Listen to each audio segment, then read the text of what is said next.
Hello, it's day 12 and welcome to day 12.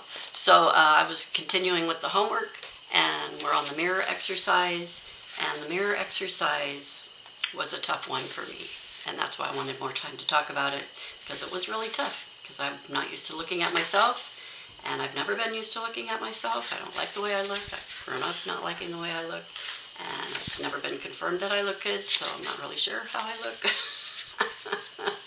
So it's a whole psychological thing. So my daughters introduced it to me when they were in college. They did it, and it really did change them, because I did notice the change. And they were like, "Mom, you should do this." And I was like, "I don't know." So for me, it started out with just looking in the mirror when I was getting in the shower. Just look. Just look. Don't judge. Don't analyze. Just look.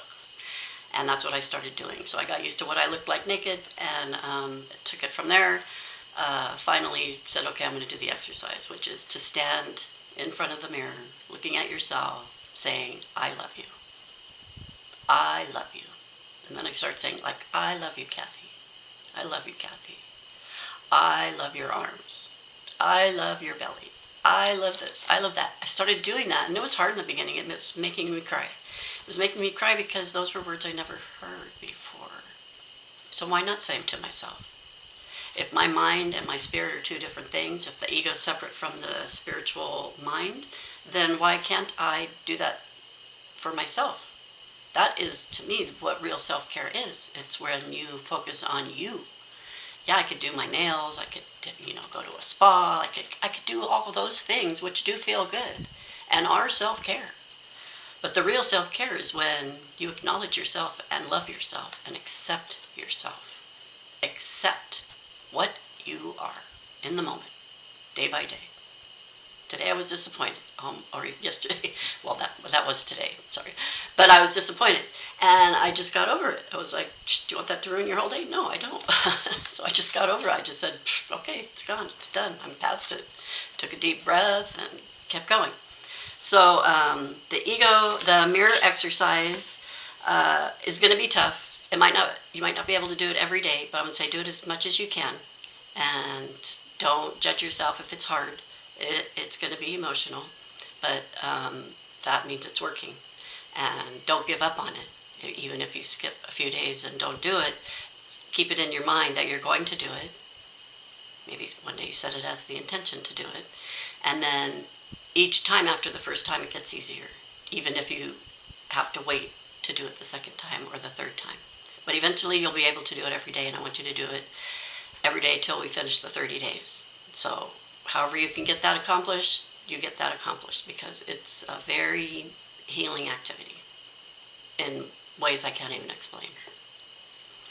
I wanted to remind you that the ego is still trying to interfere with all these new things you're trying to do. Everything that you do that you've never done before, your ego's going to be like, "Are you sure you want to do that?" Your ego's going to try to talk you out of it in some way or another. It's going to come up with an excuse, and you're going to think you're coming up with the excuse, but it's actually the ego brain coming up with the excuse. So you have to override that. You have to be smarter, you have to be more clever, and you have to say, "Hey, ego, I'm okay. This is what I want to do. I know you're uncomfortable, but I'm okay." And you're going to get used to it. Just sit over there and watch and be quiet. And then override it. Just literally ignore it. I'm going to keep today short because yesterday was so long. Yeah, I wrote, talk to your ego like it's a person. Like, you could even name your ego. Like, I could call mine Sally. Like, whatever. Acknowledge it as a separate thing from your rational mind, and it has its job to do, which it does. It does alert you. Once I write the book about intuition, you're going to know the ego plays a big part with your intuition.